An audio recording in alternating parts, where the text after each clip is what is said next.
Sou jy jouself kon indink hoe 'n alfabet die wêreld sou verander? Nog twee heiliges wat op 14 Februarie deur die kerk herdenk word, is Sint Cyril en Sint Methodius, twee broers uit Thessalonika, wie se werk tot vandag toe voortleef in miljoene mense se taal en geloof.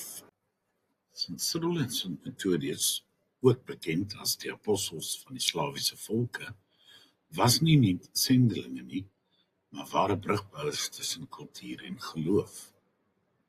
Gebore uit 'n invloedryke Griekse familie, het Cyril sy roeping as akademikus in Konstantinopel gevind, terwyl Methodius eers 'n goewerneur was, voordat hy die kloosterlewe omhels het. Toe prins Rastislav van Morawië hulle daarin uitnooi, het hulle 'n unieke pad geloop. Met kennis van die Slawiese taal het hulle die evangelie toeganklik gemaak vir gewone mense.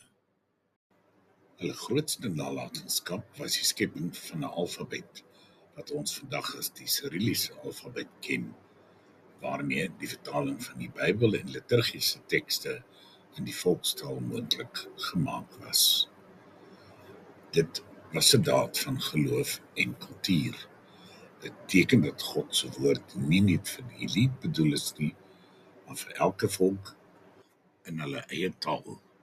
Al het die biskop aanvanklik jaloers en vyandig teenoor Methodius opgetree, het Methodius volhard en die vertaling van die Heilige Skrif voltooi. Cyril het kort na sy priesterwyding in Rome gesterf, maar saam met die broers 'n erfenis nagelaat wat vandag nog voortleef in lande soos Rusland, Servië en Bulgarië.